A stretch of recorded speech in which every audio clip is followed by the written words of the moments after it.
1주년 바라만 볼 것인가 힛.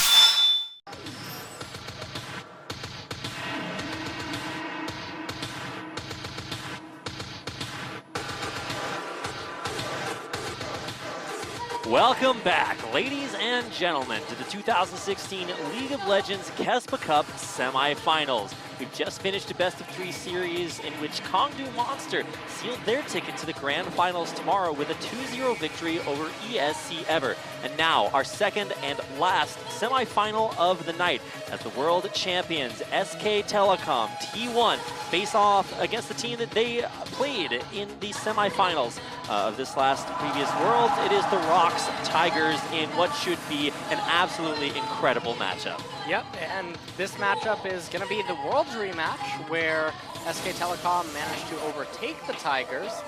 This time around, though, SK Telecom, I'm not sure, but I think that they're using Prophet up there in the top lane. Yes, they are, and there you can see him on your screen. Prophet, Blank in the jungle instead of Bengi, Faker at mid, and then Bang and Wolf at AD carry and support. Should be noted that SK Telecom do have additional substitute players that they're not fielding, so interesting to see the ones that they did choose to start with here tonight. Yep, and I mean, this matchup, I don't expect anything different from Worlds. I think that Peanut is going to play an integral part to if the Tigers are going to be able to secure a victory over SK Telecom here today. And fortunately for them, it's only a best-of-3, where, you know, you heard some of the Tigers actually talk about how they got fatigued by the 5th game. And, you know, that's not going to be present here today. So here's the lineup, and it's the same lineup at Worlds, except now Cry is in the mid lane. And that's probably going to give them a little bit more of an edge, given that Cry is much more mechanically adept than Kuro. That is very true.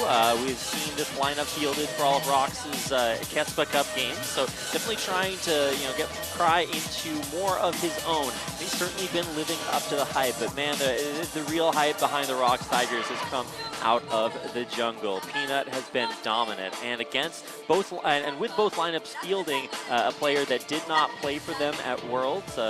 For SKT, it's Prophet, and for Rocks Tigers, it's Cry coming out. The last time these two teams faced off, a little bit has changed, but like you mentioned, predicting that this matchup would go exactly the same way, but it's best of 3.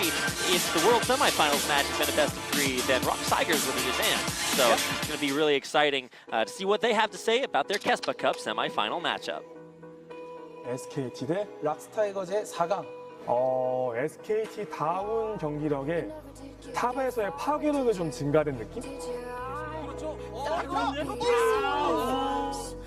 프로페이 선수가 기대 이상의 데뷔 성적표를 보여주고 있어요. 뭐 신인임에도 SKT로 처음 여러분께 선보인 것에 비해서도 좋은 경기력 보여주고 있고, 또 듀쿠 선수의 어떤 그런 뭔가 묵직함, 단단함과는 다른 공격적인 성향, 이런 모습을 많이 보여주고는 있는데. 프로필 박수 닿나요? 와, 그냥 터뜨려 버립니다. 자, 오태 여기서 트리플 K까지 프로필 페이스만 갔다. 프로필 아직까지 오태가 한 방에 스냅 상대로 뭔가 욕심을 내는 게 아니라 반반 싸움을 어느 정도 생각을 하면서 게임을 풀어나가는 게 SKT에게는 좀 더 낫지 않나 하는 생각이 드네요. SKT 프로에서는 탑미드의 캐리어가 너무 높다. 그래서 캐리어가 양날의 검이 되기도 하기 때문에, 그래서 이 서포트 그 자체 울프가 최근에 굉장히 좀 서포트한 모습을 많이 보여주고 있잖아요. 대신 죽는다는도. 자, 울프가 살려주고. 네, 잡혔죠. 네. 그래도 우리 편들 많이 풀렸습니다.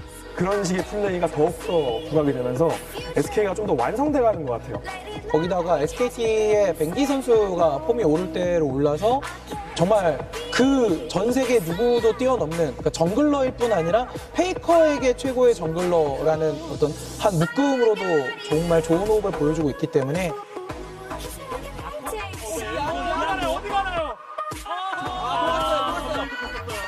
피넛 선수의 인터뷰가 지금 락스의 어떤 뭐 마인드라든지 분위기를 가장 잘 보여주는 것 같아요. 그냥 경기 너무 재밌게 하러 왔는데 네. 마지막 경기도 엄청 재밌게 했고 그냥 오늘은 재밌게 한 것 같아서 기분 좋은 것 같아요. 특유의 유쾌한 분위기가 락스의 원동력이라는 건 여전하고, 피넛 선수가 캐스파컵에서 보여준 리시는 초반에 게임을 터뜨렸다 하더라도 그 말도 안 되는 피지컬과 순간 판단력, 이거는 정말 박수를 치게 만들었었거든요. 저도 보면서 막 말도 안 된다 그런 이야기를 했었는데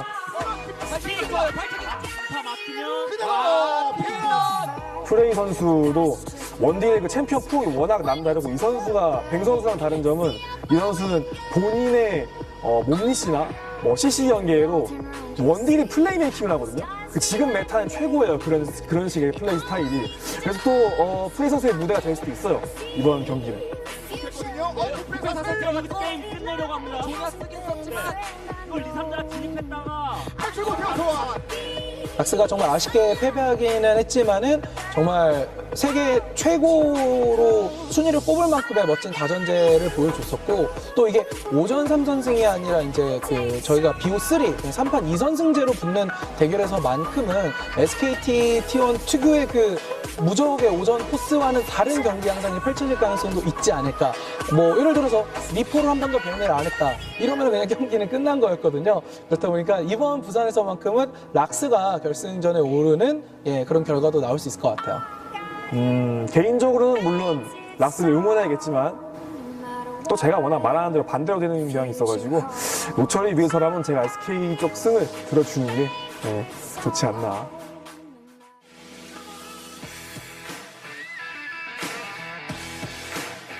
And here we are back after getting a few of our Korean caster opinions. It's our turn to maybe sally forth into the world of predictions and let you guys know what are some of our thoughts coming into this. And I know, as we've discussed, obviously two of the top teams in the entire world, so our opinions are just that. So when it comes to this upcoming best of three, now that it's only a best of three instead of a best of five, who do you think that gives the slight edge to, LS? I think it gives the edge to the Tigers, although we're going to have to see how Profit actually manages to fare up there in the top lane against Smeb. And Cry versus Faker, this is something that Cry actually talked about. He wanted an opportunity to experience at Worlds, but didn't get to. And right now, the meta in mid lane, I feel, is extremely favorable to Faker, especially because I don't feel like the Tigers, at least in Cry's champion pool looking over his OPGG, is as versatile as Faker. And we've already seen not just what the Korean casters had to say about the mid lane matchup, but also about top lane. And that's where I think is going to be kind of the tipping point. Now, they actually suggested that Profit not try to play aggressive, as has been his style so far, and rather try to just go even in that lane. And against Smeb, a guy that a lot of people would say is actually one of, if not the best top laner in the entire world. What do you really think about that, either that advice or the play style that we should see? Well, I definitely think that Profit has shown some excellence in his ability to play Jace. But Smeb, no stranger to playing against the best top laners in the world, probably still is the best top laner in the world, even though the Tigers did not end up winning Worlds. Some people like to think that way. But I feel like this is going to be a very big test for Profit. And if they can manage to go even, and if Cry tries to get too aggressive or out-pressured by Faker, it could become problematic, because while Kuro isn't necessarily the best mid laner in Korea or the world, he still does have that ability to synergize with how the Tigers like to play, and we haven't really gotten to see Cry get as pressured by another mid as Faker can certainly do. Right, and that was always the thing that people said about Kuro. Even if he's not just crushing you in the 1v1, he's just always good. Yeah. And as we just got a chance to saw there on your screen, kind of asking us some big questions about, what kind of champions are we going to see in the quarterfinals. We got a chance to see Faker play out the most unkillable Demon King Galio you have ever seen. Of course, the big pick for Gorilla at Worlds was Misfortune. So we'll have to see what gets picked as we head into champion picks and bans for game number 1 of this semi-final best-of-3 matchup between SK Telecom T1 in the blue and the Rocks Tigers on the red side. And first ban of the night is Karma. So they are taking that away from not only Cry, but Gorilla as well, and the Tigers responding with a Syndra ban, and that's just something that you have to do against Faker. Question mark for me is going to be that misfortune. As soon as Gorilla really debuted it, you really got to see the power that puts on a lot of these ranged harass supports, specifically Zyra. So it'll be interesting to see whether or not that is still the pick or ban champion that it became after being debuted. There's the Nidalee ban that we saw left open but unpicked in our previous series. Do you think that's still absolutely necessary? I don't feel like the Nidalee ban is actually necessary given SK Telecom is first pick on blue side. So, I mean, we heard SK Telecom talk about how leaving Nidalee open was actually a mistake for them at Worlds, and they did pick it, and they beat the Tigers. But still, nonetheless, I don't think it's really ban-worthy just off of that isolated performance. Now, the Jace ban coming in there at the end, targeted, you would think at Prophet, but it's banned by SKT, so it's actually going to go towards Smeb, and of course Rock's firing right back and taking the Echo away from Prophet, limiting the top lane pool just a little bit for the first pick, which looks to be a Rise for Faker. Yep, and so Faker going to get that Rise. Rise is one of the better champions currently in the mid lane meta. Doesn't really have too many vulnerabilities, and he has a lot of synergy with a lot of the current meta junglers. Especially when it comes to just that see hero, kill hero mentality that we've been lauding for many, many years after hearing that phrase first coined. That's going to get locked in for, assuming Faker could always be maybe a little bit of that wacky pick that we've seen flex. The two picks coming out of the Rocks Tigers, though, are not actually that strange, especially in the Ashe pick, which McCray has always been incredible at. But the locking for Olaf for Peanut, a little bit questionable considering how weak the performance we saw in our first series from that champion. Yep. And okay, well, this is a more interesting jungler than Zach pick coming out. Actually really impressive because this is the first time we've gotten a chance to see that champion in KeSPA Cup. Yep, it is the first time that we're seeing it in the KeSPA Cup, but Blank did play this champion at Worlds, and I feel like he had a very lackluster performance on it, despite he feels like it's one of his better champions. The Jhin pick, no surprise there. I was expecting to see Jhin or Caitlyn. But either way, the Ashe pick being picked up by the Tigers is preemptive as it's a soft counter for both of them. And now that we do have that champion that maybe Blank feels strong on, but not necessarily meta by any means, what are we expecting here from the Rocks Tigers? It looks like it's going to be that trademark Zyra. If that does get locked in, are we just going straight to Misfortune, or are there other options? There are certainly still going to be other options available. Ashe Zyra is it's an enemy bot composition that SK Telecom obviously has a lot of practice against. I mean, this entire pick ban looks very Worlds-esque. So both of these teams are still very much so in their element. There's a Tara cover-up right now, but I wouldn't be surprised if because of the Ashe and because of Zyra's ability to lock up, we might actually see the Tom Kench, or you could, the Taric, I would be very surprised by, but not out of the realm of possibility of SK Telecom to try to use unorthodox picks at the times where you least suspect it. Well, there's the Tom Kench hover over, like you mentioned, and a Gnar pick here for Prophet. In theory, we don't know exactly what that's going to be, but the Gnar pick would be his, I believe, first or second most played champion, at least when we got a chance to see him play not only in solo queue, but also previously in LSPL. It looks like that is going to be what's locked in, and that leaves one final pick.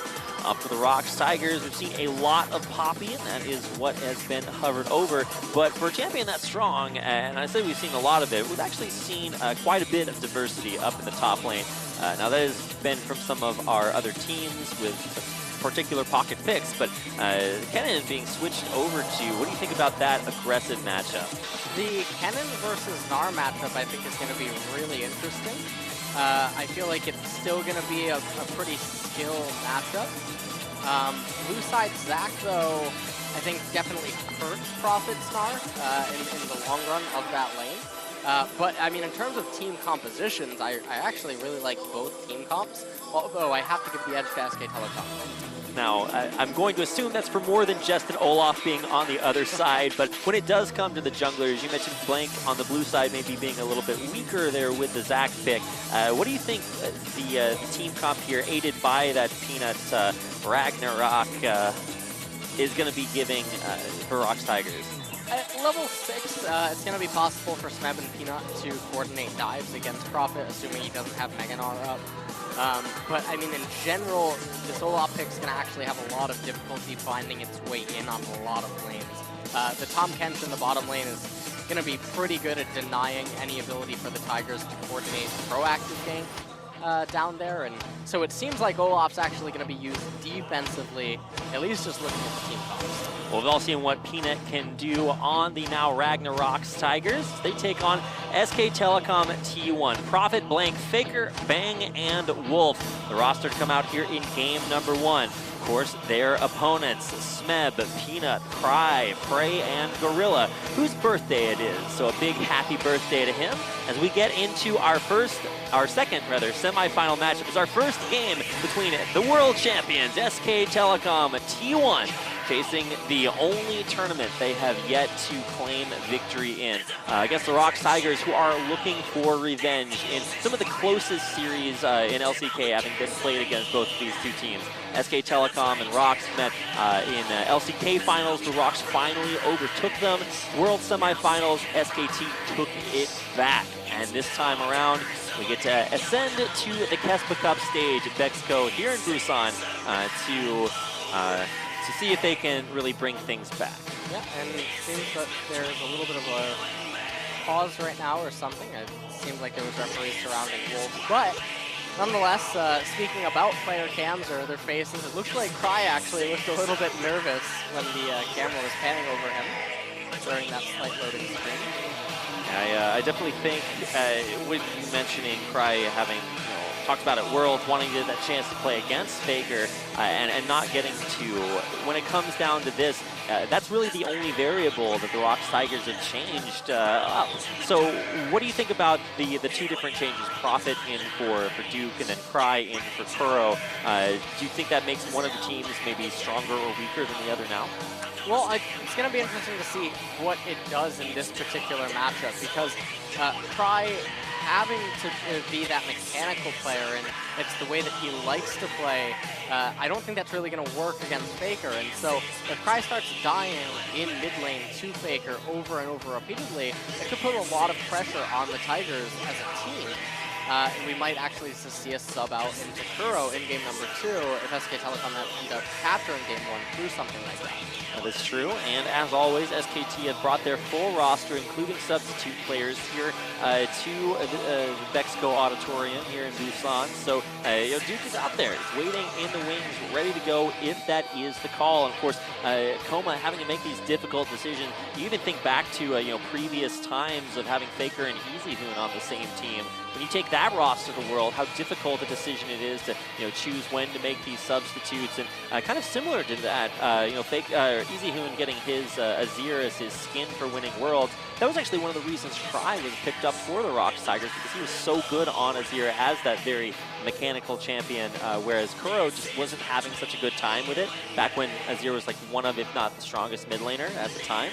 So really interesting to see some substitutions and think about some of the reasoning behind them. And well, we're seeing Peanut move his mouse.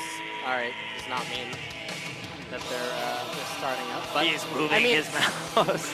Yeah, but the other thing about these team compositions now, they're not on their screen, so I'll just run it down. Narzak, Rise, Jin, and Tom, but hold that thought as we are actually moving into game. All right, we promise this time, guys. Get yourselves ready for the World Semifinal rematch here in the semifinals of 2016 KeSPA Cup. It's SK Telecom T1 facing off against the Rocks Tigers.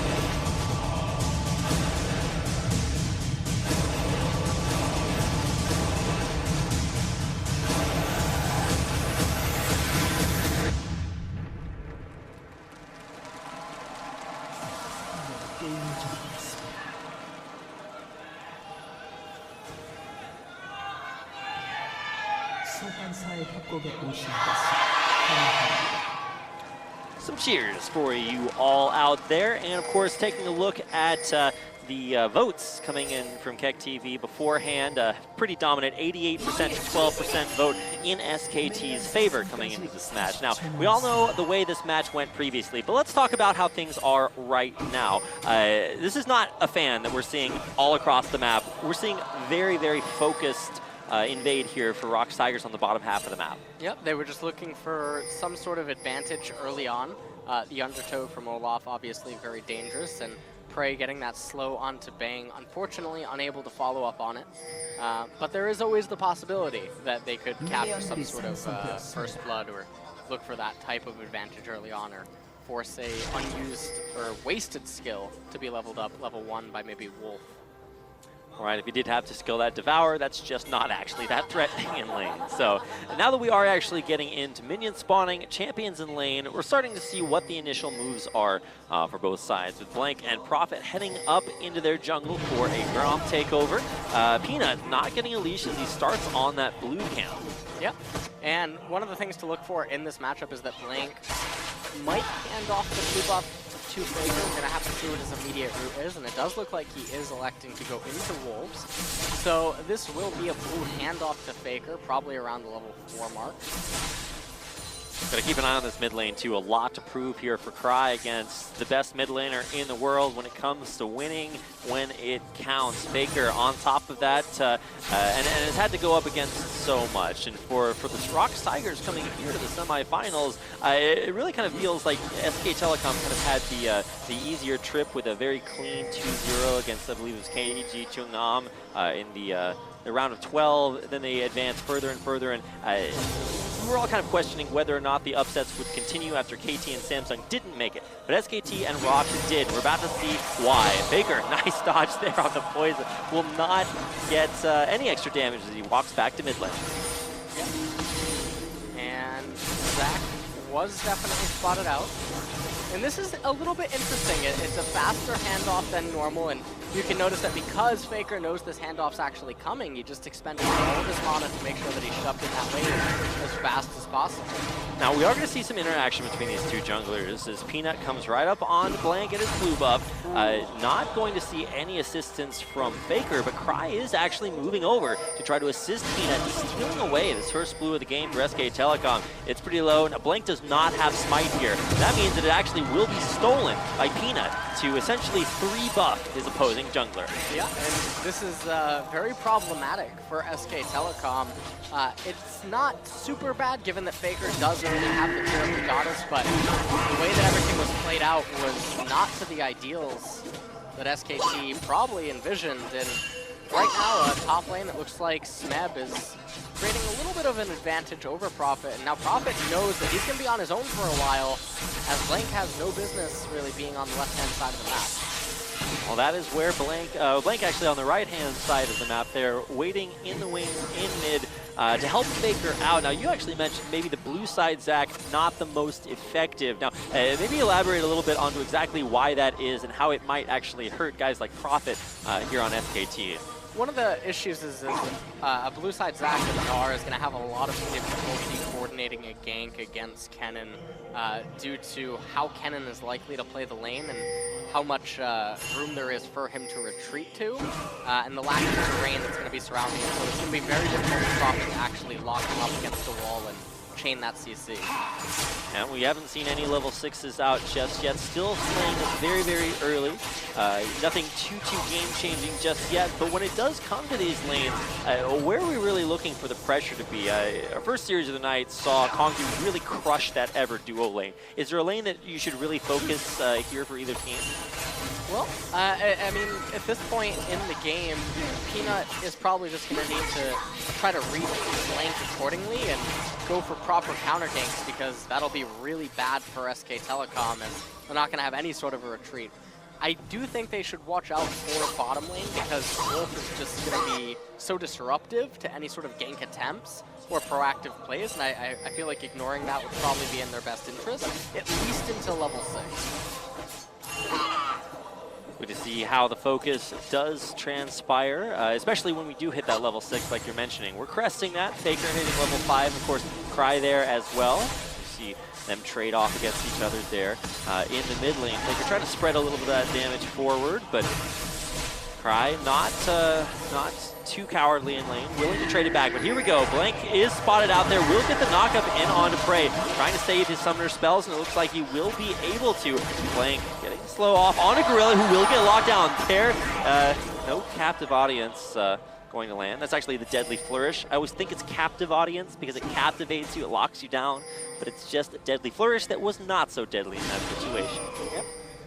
And now Peanut is clearing out a pink ward. So not super successful gank in the bottom lane.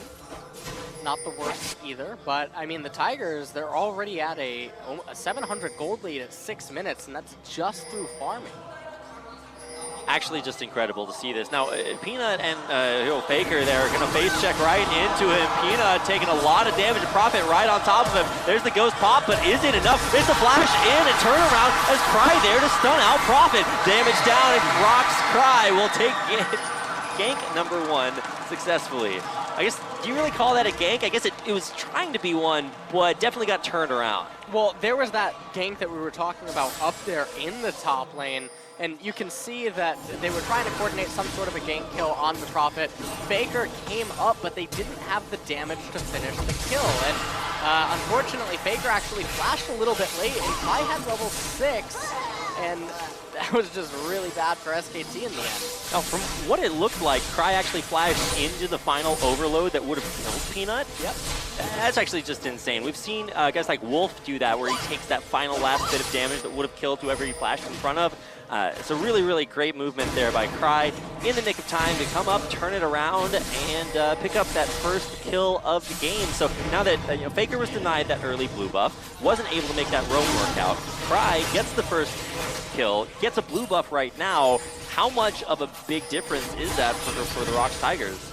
It's really big because Cassiopeia against Rise, it can get pretty ugly pretty quick if Cassio is able to secure a pretty big gold advantage. And thus far, Cry has been able to do that in the mid lane. And if you look at top and jungle, the CS discrepancy between both of those roles is also equally as big. And Bang, he has a little bit of an edge over Prey right now, but everything's looking quite bad for SK Telecom. Gotta keep an eye on that. There's the flash forward. The engage by Smeb will land the stun on a Prophet. Here comes Peanut. Prophet, you're not long for this world. Who gets the last hit? It's Smeb. Yeah, and that kill pickup by the Tigers was pretty clean. They knew Prophet doesn't have flash, doesn't have teleport. Dying at this point in time is pretty bad. Now, Smeb can shove in the wave. He can come help Peanut in this blue side jungle, and you see that Cry also shoved in the wave mid lane, so they're not losing anything right now, but the investment from SK Telecom to try to secure this blue is quite heavy.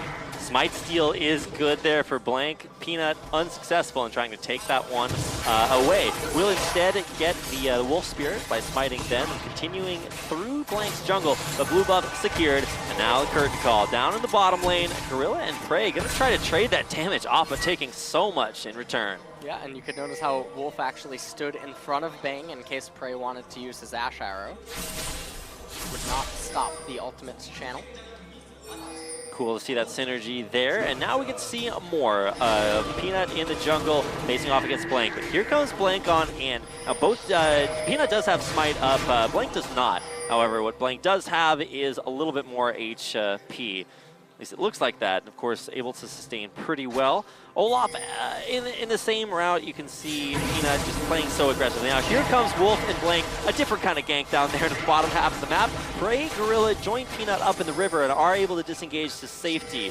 A little bit of an interesting way to get that gank into that bottom lane, but unsuccessful as the Tigers are well prepared. Yep, and with that gank denial, Blank is going to fall further behind Peanut right now in the jungle. Peanut already up 1 level. He was scouted out, so they're able to predict his route to some degree right now. They know that his red buff is up. They also saw he doesn't have it yet, so they know exactly where he's headed. So SK Telecom, in that sense, should be relatively gank immune, at least for the next 2 minutes. But it's probably going to be likely that Prophet recalls after shoving in this wave. I don't think he would stick around much longer. Prophet doing a decent job, even in that melee Mega Gnar, to clear the wave out. Can he grab that cannon minion? No, the saddest of Mega Gnars. Forces him to transform away because he just can't bear it anymore. Or Gnar. I guess Gnar is kind of like a bear. What is Gnar? I guess he's a Yordle, but I guess what are Yordles closest to? Like, from whence does that come? Cannon's Yordle. That is very true. So we've got the Yordle off. I mean, Prophet was a little bit of a bigger arrow. Whoa! The arrow from downtown stops Bang's recall. I guess that's one way to do it. You think that was really worth it from Prey to commit the ult? The cooldown is relatively short, so I don't think it's actually the end of the world. I mean, it's already 25% off cooldown. It's disruptive. I don't think that it impacts the Tigers negatively. But it certainly does skew the recall timing of Bang, and everything actually matters in bottom lane. Recall timing can win or lose you the game sometimes, and I mean, if you take a look at this, Bang might already actually have been to the lane to pick up this minion wave. It's very true. So denying every little bit helps contribute to what we now see as a 2,500 gold lead at just about the 12-minute mark here for the Rocks Tigers. But it's not just about the gold, it's about how they've gotten it. And it's really been Peanut very impressively barely getting out thanks to some help and communication there from Cry, saving his life once, getting in there to help secure Rocks, help Rocks secure every single kill that they've gotten so far. So it's an Ocean Drake early on. We've seen things like Cloud Drakes maybe make it a little bit less impactful of an early game. Who do you think wants this dragon more? Well, the Water Dragon is super beneficial to SK Telecom's team comp. Wolf is never really going to be needing the mana part of it. And I mean, Blank and Prophet don't really benefit from that much either. So there's a little bit of redundancy on what the Dragon does offer to SK Telecom's team composition. And equally, I mean, Kennen is an energy user. Neither team really benefits too much from it. So maybe not the most impactful objective to see contested early on. Take a little bit of a break from our Dragoning and head down to the bottom lane where we're looking at the Blank King. Waiting in the bottom bushes, unscouted as he does walk in there. Some question mark pings behind to say, hey, there's a ward here, possible counter teleports coming in.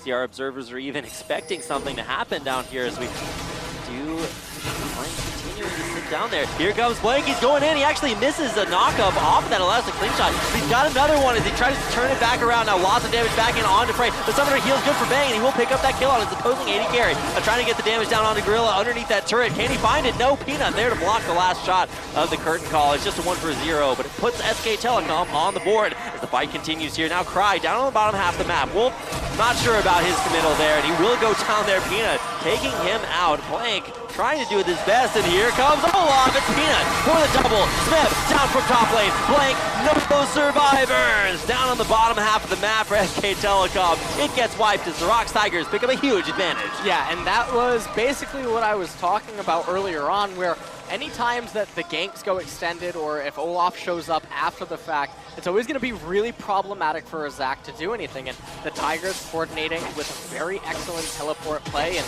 the roam down from Cry, and Faker wasn't able to even read that or react to it. And that's also going to be First Blood Tower going over to the Tigers. A lot of benefit there for the Rocks Tigers. SKT didn't know they were going up against the Dread Pirate Roberts. Roberts able to take them all out. Nothing left down there. We're getting a chance to see how they did it once again. So you can see that maybe Gorilla and Prey were actually on a different page here, which is generally surprising to see from them. Gorilla having the flash away right there, but Peanut absorbing the final shot of the curtain call. And when Cry comes down, it almost looks like he wasn't expecting his ability to get Bane right here. But fortunately, Smeb was here nonetheless, and they're able to pick up both kills. Really well communicated. Rocks Tigers on top of turning that back around. They do finally clean the rest of that up and set us into a spot where you see in the mini-map, or in the picture-in-picture, Tigers taking not only those kills down on the bottom half, the First Blood turret, also that Ocean Drake on top of it. Oh, Blank, the quickest of turnarounds, knew exactly what to expect, and that will be an ultless Cassiopeia in the mid lane. Yep. And now Bang rotating towards mid lane, as you can see that there's not really much for him to do in the bottom lane. He can't really go back down into that lane without a turret anymore.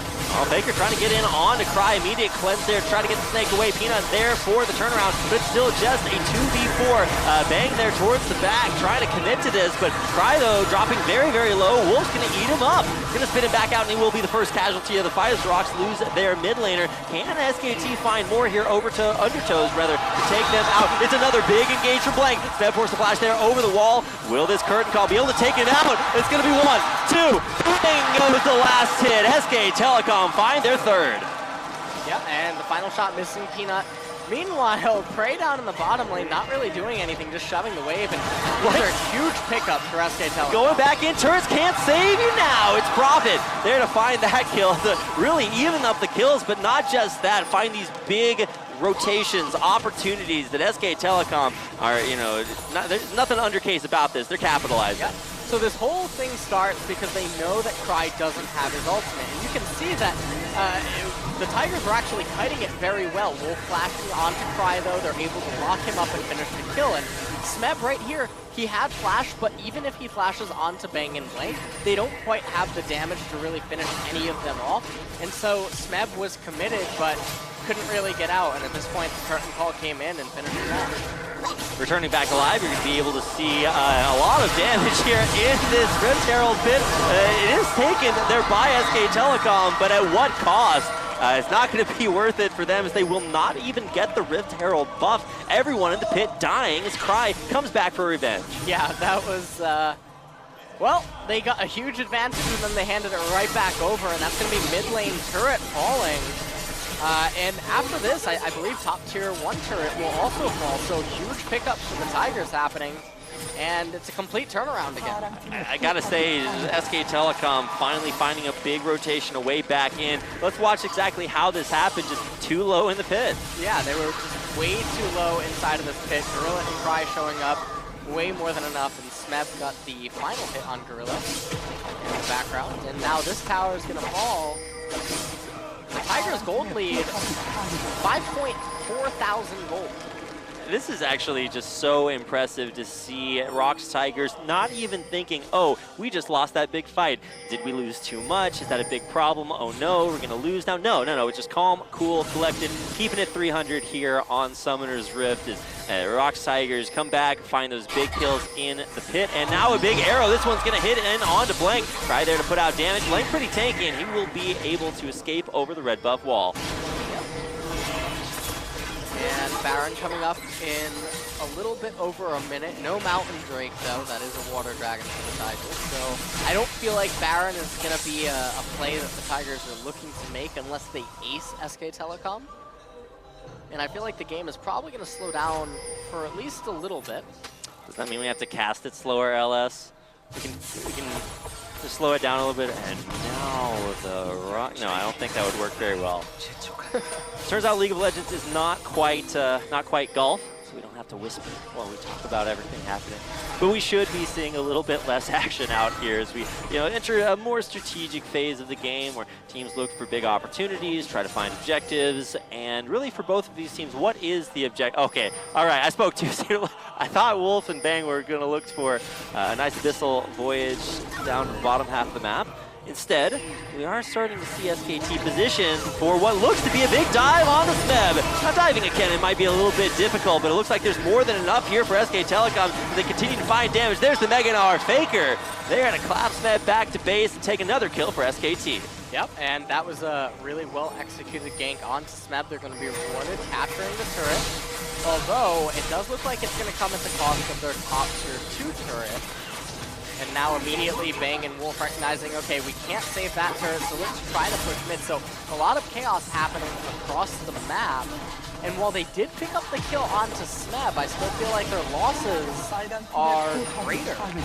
This reminds me a lot of some of those games that, Arc, Shark Caller, High would do for Cloud9, where they drop behind, but you just always notice, hey, they lose this fight, but they're always picking something up elsewhere on the map. Yeah, and in this replay here, you can see Smeb doing his best to try to survive, but it just wasn't enough, and then he ends up going down right at the end. But his team, they took advantage of the opportunity granted to them, and they managed to find a tower. So trading the outer and a kill for that second tier. Tigers still putting themselves on the board with these big objectives. Now, advantage sitting at least currently at about exactly 5,000. About exactly, that's contradictory, but you get the idea. It's starting to maybe tip a little bit lower down, but we're coming up towards not only this Cloud Drake in the pit, but potentially another big team fight here. And it looks like with Rocks in position, we'll see what SKT, how they choose to engage. And the Tigers actually just going to get this completely uncontested. It is only a Cloud Drake. The Tigers having RNG'd arguably the 2 worst dragons for their team composition. How do you feel that? I think that makes the Cloud Drake feel. You're only a co-caster, LS. Unwanted. Well, I definitely do want you here. And of course, for everybody else out there, whether watching live in the auditorium or online, it's good to see you guys here too. This semi-final matchup is one that I guess we really looked forward to after seeing both of these teams clash at World semifinals. 2 of the bigger fan bases colliding, just like that arrow collided with Wolf. That Grey Health is going to try to keep him alive. He will flash out defensively to survive what was actually a crazy engage. Prey and the rest of the Rocks Tigers trying to find more, as it's actually Bang to open up onto them. Peanut very tanky, and he'll try to escape. All 4 shots hit there, and Blake's going for more. He gets revenge on his opposing junglers. SK Telecom continue the push, trying to ult Blake out. No, it's not going to work out. While those Zac Blobs slowly go down, it's the last one coming up, and Blake actually lives. He's going to flash out and survive. Prophet's going forward for more. They find another pick there, and a snipe from Bang onto his opposing character. It's going deep for the next one. Smeb alive, but is it enough? SK Telecom find one after another and end up with an outer mid turret kill. Yeah, SK Telecom basically kept the pain coming as the Tigers overextended not once but twice. And now it looks like SK Telecom gonna get this Baron unless Smeb has something to say about it. Now, he does have flash up. And okay, they do wisely back off. That could have gone very bad had they tried to burst it down. Smeb probably would have killed all 4 of them. Yeah, they're getting deja vu from that previous Rift Herald, so nice to see they've learned their lesson. Let's see how this fight starts. So it basically starts with them trying to burst up Wolf. Unfortunately, though, he does flash away, and Exhaust comes out onto Peanut. And at this point, you would have thought that, okay, it's over, with the exception of the curtain call. Then Prophet goes in a little bit harder. All 4 of the hits go off onto Peanut, and they find the kill via Blank onto Peanut. At this point, though, Cry shows up, and then he keeps trying to make the fight happen, even though it doesn't need to happen. You would think, okay, let's just kill Blank and back off, but Cry gets really greedy and tries to go for even more damage on Faker and Prophet. And what ends up happening is Blank gets away, and then Faker and Bang clean up Gorilla and Prey. Also really important to notice that last flash timing, actually insane to see Faker know that that's what's coming up. Immediate flash for flash, and still gets the kill. Now we're looking for that fight version 2 as both teams continue to put the pressure on a mid lane to see what transpires here. No Baron taken by SK Telecom after that last team fight win. So now it's actually the Rocks Tigers who might be looking to get position. Yep. And at this point, the Tigers do have flash up on the 2 main carries that really need the flash. And they have the ghost up on Peanut, but if you look at SK Telecom, they do have the flash up on Prophet and only on Bang, which generally you would want flash up onto Blank or Faker, as on Blank it enables a little bit more for the engagements, and then Faker, he needs to be slippery because he can't go down during the team fights. That was very true. Whenever you commit your flash aggressively like that, it does make you more vulnerable up on the future team fights. Now, we've seen as much as like 5,500 gold lead for the Rocks Tigers. It's down to only 2. And now that the kill lead as well in SKT's favor, basically the only thing that the Tigers have going for them is that extra second tier turret that they traded for the bottom outer and the 2 dragons they've taken. However, with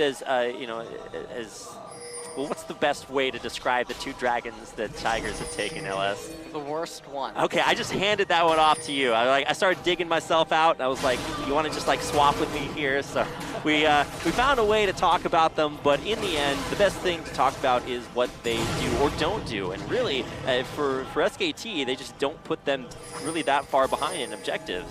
Right. I mean, at this point, it's still a pretty even game. I don't feel like SK Telecom have really reached that end game point where it just becomes extremely difficult for the Tigers team composition to make something happen outside of very big wombo combos. Now, Peanut there has Smeb to back him up. Let's take a little bit of that Faker damage. Fighting over the Raptors. Is that really the objective you're going to pick to fight over? I mean, Dragon's not even there to make anything happen, and so we're really just seeing both teams a little bit agitated, poking at each other, trying to find the least little bit of an opportunity, and it looks like SKT might have found it. Craig gonna get locked up by the Faker teleport Blake to blow him up, and now with the curtain call, firing out the last few shots, which will not hit, so a big hit for SK Telecom. They might be looking for more. That time it's Smeb to get locked out there by the Deadly Flourish, which is, once again, not quite so deadly that time around. Yeah. Prophet now picking up the wave in bottom. He does have teleport, so he's basically just doing everything that he can right now. He's going to shove this wave back into the bottom lane. And I mean, at this point, it's becoming increasingly more difficult for the Tigers to make something happen. They're not in a position to get deep wards on SK Telecom's blue side jungle. Faker, a little bit too far forward. That's not the place you want to recall. And it's Cry Peanut coming out the bushes. Faker, no flash. He is out of there. So big picks on both sides. What do you think is going into that? It's just lack of ward coverage? Your team's not respecting it? I mean, the bloodiness coming out of both of these teams is a little bit peculiar. And the Tigers, I was saying that they were about to have a lot of difficulty finding a way into this game. Oh, Smeb trying to stop SKT from getting in that Baron area, and he's got a good way to do it. Now pushing Wolf back away, and it does look like the Tigers have stopped their Baron. Wolf getting locked down, though. He's going to try to go forward, just commit as much damage as he can before ultimately going down. Yeah. And okay, we're not stopping yet. We're going to lock out Peanut with Blank getting onto him. He's pretty low there, but you got to keep an eye on the Ash Arrow. Where is it going to be? Easy to turn these fights around if SKT overextend like they have previously. So keeping it careful here, but SK Telecom not going to give up anything without a fight. Prophet grounded there for a little bit, but he's going to be let out of his room as SKT continues to push up mid. Yep. So SK Telecom pushing the Tigers back a little bit.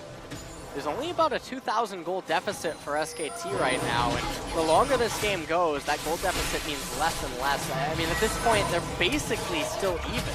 Ash Arrow thrown backwards, but Prophet blocks it from stopping. And now we've got the damage done on both of the Rocks carries. Is that going to be enough of an advantage for SKT to find an advantage of their own off of it? Well, certainly looks like they at least will get some good lane manipulation out of it. All of the lanes are looking pretty advantageous for SK Telecom right now. And, I mean, it just feels like they've managed to make it to the point, even though it was looking very grim for them early. And every time I say this, Faker ends up overextending. Oh, Faker. CC'd out of his ultimate. Going down again in the same situation. Pushing too far forward. No wards up on the top half of the map, really, in that top lane for Faker and SKT. What are they going to do as Rocks look to pressure Baron?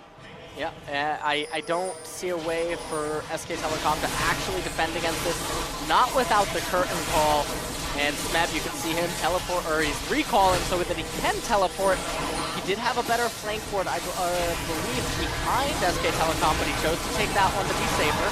Now, Baron is secured here for the Tigers there. Blank getting in and being disrupted, but there's just nothing to follow up off of that. Now even Wolf going to be beset by Peanut. Prophet off to the side. There's really not a lot of ways that he can contribute to that other than to push Peanut off of Wolf. So they only lose one. Well, I guess Faker's still dead, and that's really the casualty that set that Baron up for Rocks. Yep.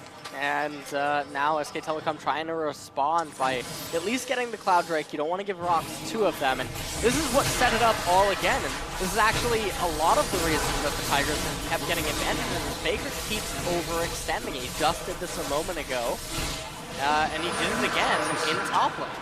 Really uncharacteristic to see the completely wardless overextension. And now off of that, maybe Faker getting caught again. It's another arrow to force his flash out immediately. Just never being allowed to have that defensive summoner spell up. I don't know. I mean, Faker's been using it offensively so far, but Tigers know when to pounce, and they will quite literally do that on the Faker over and over again. And the mid lane turret will fall right now as the Tigers seemingly back off. Blue buff coming up. They definitely want to steal that away. Put it on Cassiopeia. So we're starting to see a few of our bigger advantages start to develop here. We've seen a lead for the Rocks Tigers as big as 5.5K down to 2, and now it's right back up where it used to be. 6,500 gold lead for them, and it really is it just Faker getting caught out that has been what's given Rocks these advantages, or are they just doing something so much better than SKT? Well, I mean, it's basically been very back and forth. There has been a lot of bloodiness. The Tigers were looking fantastic early on, but then a little bit of indecisiveness and overextension enabled SK Telecom to claw their way back into the game. But then Faker, constantly overextending, gave the Tigers the opportunity to pounce back. And I mean, getting the Baron and the objectives that followed has been pretty grim right now. Tigers able to pounce back. Can SKT and Blank's Zach bounce back? We'll get a chance to see if they want to continue to commit, because honestly, it's been a lot off of a lot of Zach's big engages here that Blank has helped his team get those advantages that they did have previously. Now, not so much. The Tigers do still have that Baron buff up for another minute. Look to pressure the last remaining SKT outer turret. And SK Telecom does have the curtain call available to them. If they want to use that to try to stop this push, they would have to do it soon. It doesn't look like they're going to do it, so they will concede this turret. Still keeping an eye out. Bank does still have the curtain call available, and what SKT have done previously is to bait Rocks in and curtain call to force them back away. That's exactly what we're seeing here. No Ash Arrow to try to stop that, given Wolf's positioning in front of his AD carry, and trying to hold on desperately to this outer inhibitor turret. SKT survived for now, but especially with that Baron empowered cannon minion continuing to poke away, Rocks are here to stay. Yep. And they are just waiting for another minion wave. You saw Prey walk backwards to tap it. And if they're going to go in, they need to take the fight to the Tigers right now. Tower down and a big engage. Smith to lock up the SK Telecom backline. Profit, though, with huge CC onto the back of Rocks. Now, we've lost Baker, we've lost Wolf, but can the SKT find anything else for themselves? It looks like the answer is no. 4 dead and only Bang alive. As the first inhibitor will go down, which might even set up the last push at this game. Rocks looking for any minions to try to get themselves into a good position, and this is kind of doing the utmost. Finding Bang there on the fountain, taking him down, and with the minion wave pushing in, looking to secure themselves a game 1 win. Yeah, and this was a pretty impressive performance by the Tigers, at least. Well, it's a pretty impressive performance by Rocks Tigers Cry on that Cassiopeia. And so the question that I had before this series actually started was how can he do against Faker? And his Cassiopeia looked really well, and the Tigers eventually held it together, and they punished all the SK Telecom mistakes that started coming out in the mid game. In the end, certainly it was guys like Baker continuing to get caught out over and over again, having his flash blown from walking too far forward. Just an impeccable play there by the Rocks Tigers to pressure the man in the mid lane for SK Telecom. The young boy in the red jacket might need a little bit of a pep talk coming in here to game number 2 after a dominant victory there by Rocks at the end, closing it out for a game 1 win. We are going to close things out to a quick commercial break as we get set up for game number 2. Certainly a lot of cheering up to do for SK Telecom, who are all too familiar for bouncing back from early deficits to come back strong. They will certainly need to as we take a quick break and get back for game number 2. SK Telecom T1 taking on the Rocks Tigers in the KeSPA Cup semifinals.